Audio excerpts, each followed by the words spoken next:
This is my PlayStation 3, the 40 gigabyte PlayStation 3. That's not acceptable. This is about to become the 500 gigabyte monster KC Munchkin Special Edition PlayStation 3. 40 gigabytes is just not right. This upgrade does not require a KC Munchkin sticker, but it sure doesn't hurt. In fact, you can put whatever sticker on front of your PlayStation 3 you want. You should personalize it a little bit. You're putting in a 500 gigabyte hard drive, make it your own. Look around the side here. This is the hard drive for your PlayStation 3. There was a little plastic door that fit over that, and I just easily popped that off with my finger, revealing the hard drive inside. I'm starting this review in the middle, actually. There's already been about 3 hours of work that's gone into this, so I'll explain that right now. The first thing that you want to do is read the manual or find a good online guide. I'll give you the quick version here. I backed up all of my PlayStation 3 save game files and game data using the PlayStation 3 game save data utility file transfer function. I forget what it's called, but it's very easy to find. It's in the menus, and it basically just backs up everything onto a hard drive, formatted for FAT32. And this is a 1 terabyte hard drive. 1 terabyte hard drive. I use these for classic game room all the time. So I just put everything onto here. The whole process took about 2 to 3 hours to copy everything over. And, so now at least I have a backup of my PlayStation 3 before I begin. Very important. I'm going to use this to copy the data back onto the PlayStation 3 when I install the new hard drive, which I'm about to do now. You're going to need a hard drive. I'm going with a 500 gigabyte hard drive. It has to be a laptop computer hard drive or notebook computer hard drive. They're much smaller than desktop PC hard drives because there's not much room in there. For as big as the PlayStation 3 is, it has a very small space for the hard drive. This is the Seagate Momentous 5400.6 500 gigabyte drive, so I'll be able to let you know how this thing works. And let's start the installation. I've already opened the back cover here, and there's 3 screws that you have to unscrew. You're going to want a small screwdriver, something with a very small point, but not as small as a jeweler's screwdriver. So it's like somewhere in between. I used this thing, which is a small screwdriver, Phillips head. And once you've unscrewed everything, pretty easy. You open that, slide it to the right, and pull it out. Look at that. The 40 gigabyte hard drive for my PlayStation 3. That's crazy.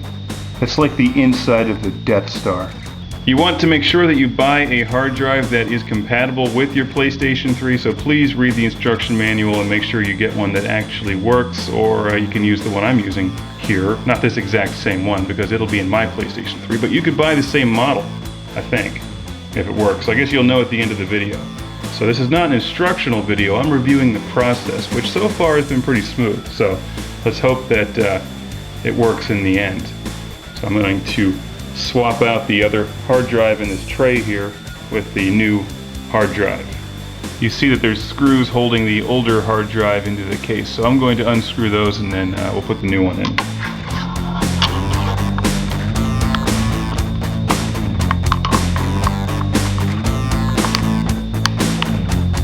After those screws are out, it slides right out of there.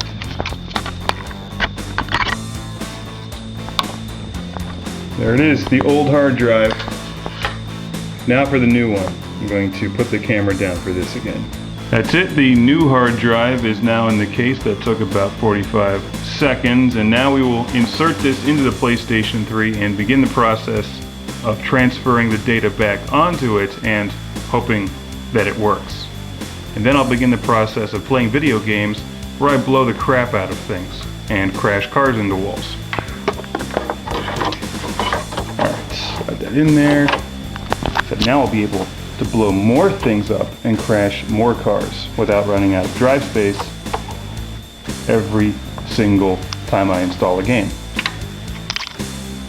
Awesome.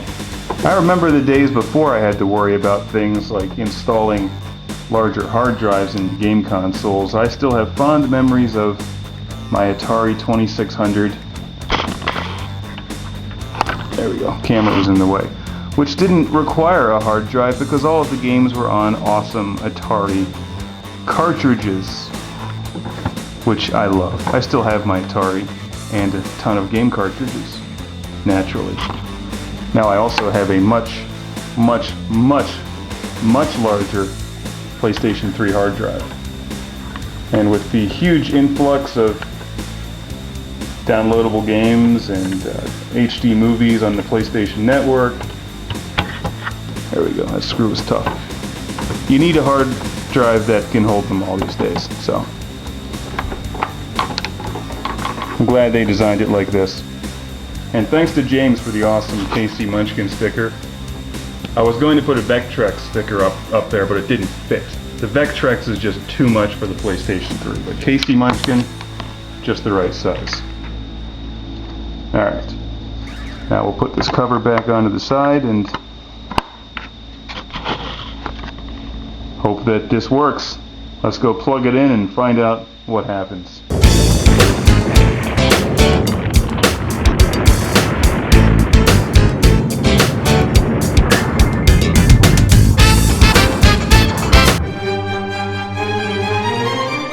Wow, now that was unexpected. It set off a volcano of formatting the hard drive, which is exactly what you have to do next. That doesn't take very long, and it's as if I've changed microphones. So many things happen when you change the hard drive in your PlayStation 3. For some reason, the whole thing was running in standard definition all of a sudden, and also it froze on me the first time I tried to restore the data, which really confused me, and I started to worry. I just manually restarted the PlayStation 3 by throwing the power switch on the back, turning it back on, and it worked fine the second time. There it is freezing on me, and this is after I restarted the PlayStation 3. It does another formatting or something, restarts your game system, which sends you into the black screen of uncertainty. When you emerge from the darkness, you then actually begin the process of transferring the data back on to the PlayStation 3 hard drive, the new one, the 500 gigabyte drive. It took about 1 hour this time to copy the data from the portable hard drive back to the PlayStation 3 hard drive. The big question is, does any of this work? Because frankly, it seems all way too easy. You don't even have to buy a Sony brand hard drive to do this. I didn't even know you could do this until some of the guys on the Classic Game Room forums told me about it. It's no wonder Sony doesn't advertise this very much. They'd probably rather you go out and buy a new PlayStation.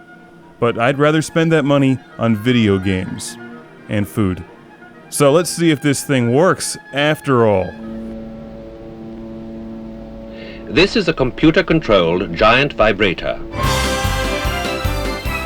Wow, that can be taken way out of context. That's an example of a video that I can now store on my new, massive, fully functional 500 gigabyte PlayStation 3. I can store lots of videos and photos and music and downloadable video games, about 400 gigabytes worth now.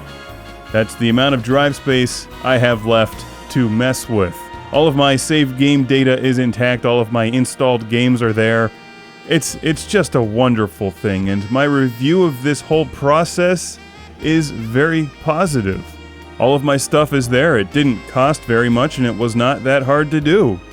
Rock on. Well, enough talking about this. I'm going to play some more video games and crash cars into walls in Need for Speed Shift. So make sure you watch my review of that game, and I'll see you next time here on Classic Game Room using my new 500 gigabyte PlayStation 3.